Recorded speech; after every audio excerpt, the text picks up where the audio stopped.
the spell because I had spent so many years running the Media Lab.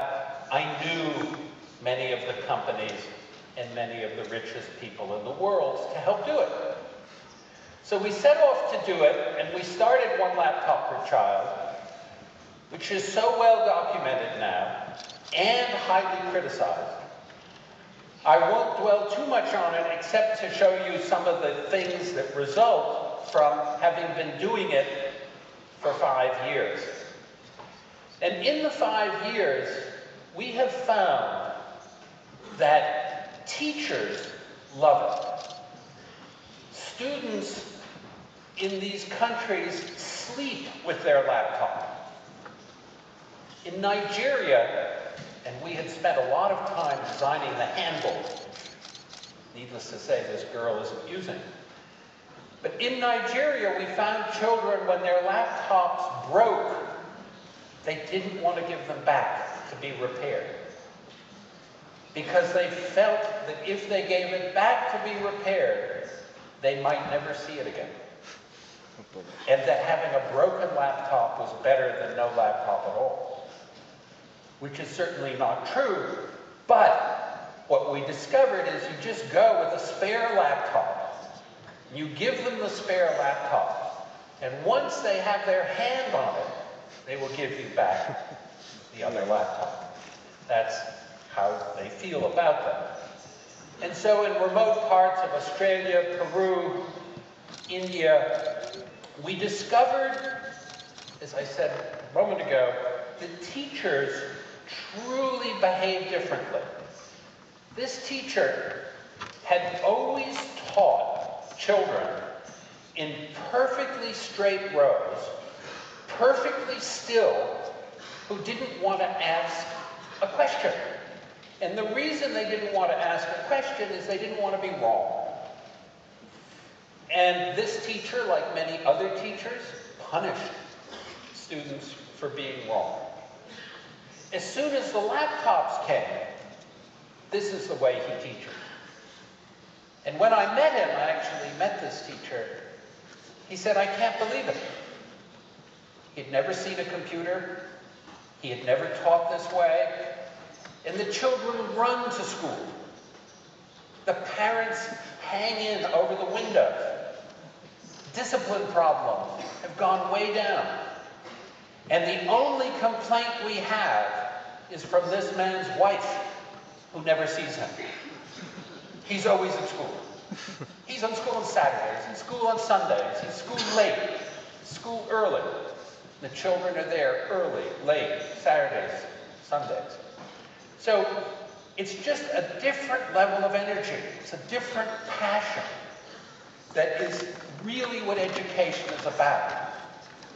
And when I hear the marketing departments of some of the big corporations talk about education, it's usually about traditional testing, classroom, rote learning. And then we have organizations like the World Bank, the African Development Bank, the Inter-American Development Bank. And what do?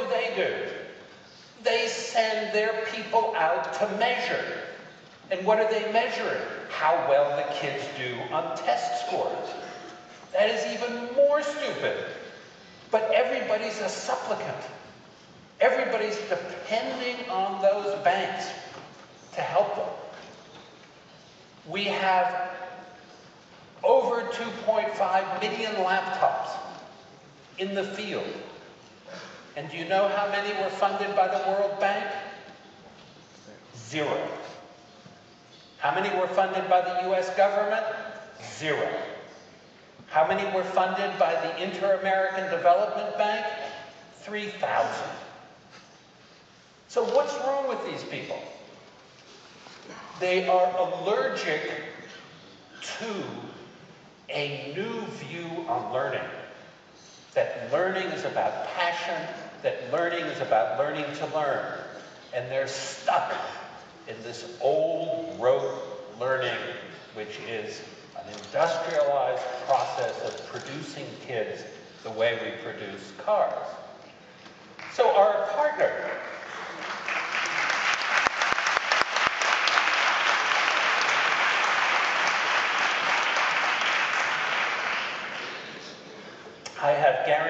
myself no funding from the World Bank, but that's, thank you for the applause.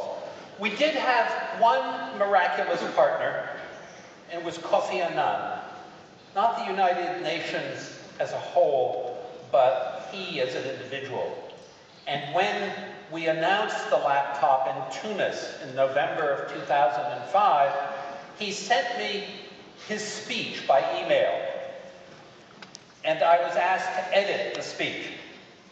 And I sent back a one-line message to his office and to him that simply said, "Do not change one word."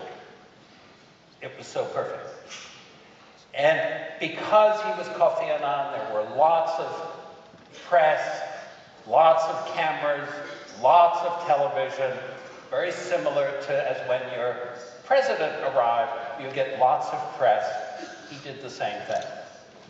And what we showed at the time was this. It was a working engineering model, and the picture went all over the world in November 2005.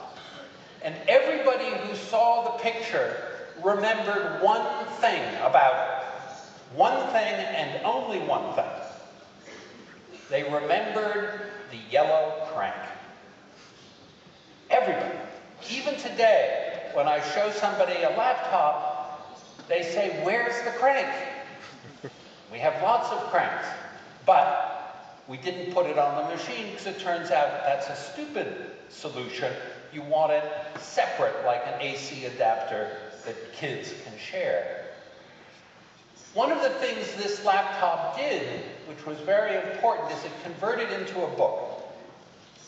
And the reason I say that is you will see that the book theme evolves, at least in our world. It gets more and more dominant.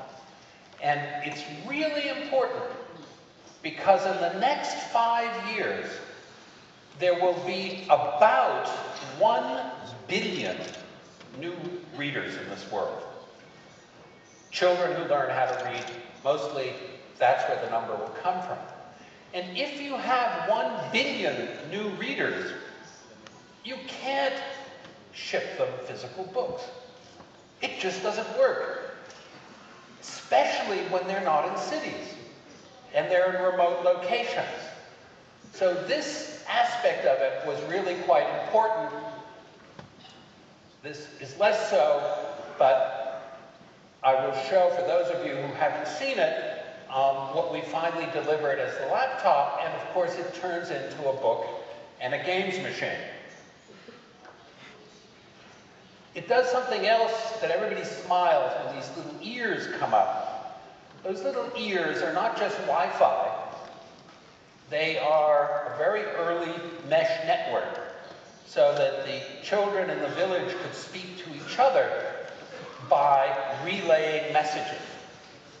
And in fact, there's a very sophisticated processor in there that when the machine is closed, it's still running. So that each laptop is a router until it starts to get down to 20% of its memory, whereupon it turns itself off so that the child doesn't wake up in the morning to find no battery. So that's what we built, and that's what we shipped. And the first country to do every child was Uruguay. Now, I never aspired to be on a postage stamp, but when the laptop was issued as an Uruguayan postage stamp, I realized that we had arrived in a certain way. The president of Uruguay said unequivocally, "My legacy will be 1 laptop per child." And he said to the people of Uruguay, every child will have a connected laptop in 18 months. Now, when you say that, a child who doesn't get it first is not so anxious because you'll get it soon.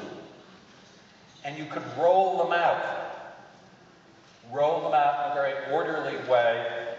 And in less than 18 months, he did all the children. It's a little bit less than 500,000 children. When the teachers heard about this, one teacher in particular in this classroom, she had been teaching for 30 years. And she heard her president say that every child would get a connected laptop. And she said to herself, I'm too old for this. So she went to the Social Security office and asked for early retirement. They said, come back in 6 weeks, which is how long it takes to process. And during that interval, the laptops arrived in her classroom. And after 2 days, she saw the difference and went running back to the Social Security office and said, no, I want late retirement. And she is still to this day teaching. And she had an experience where she assigned to the children a project to do with cows. Laptop has a camera on it. One child went home. Her father said, oh, you're very lucky, because our cow is giving birth tonight. So the child stayed up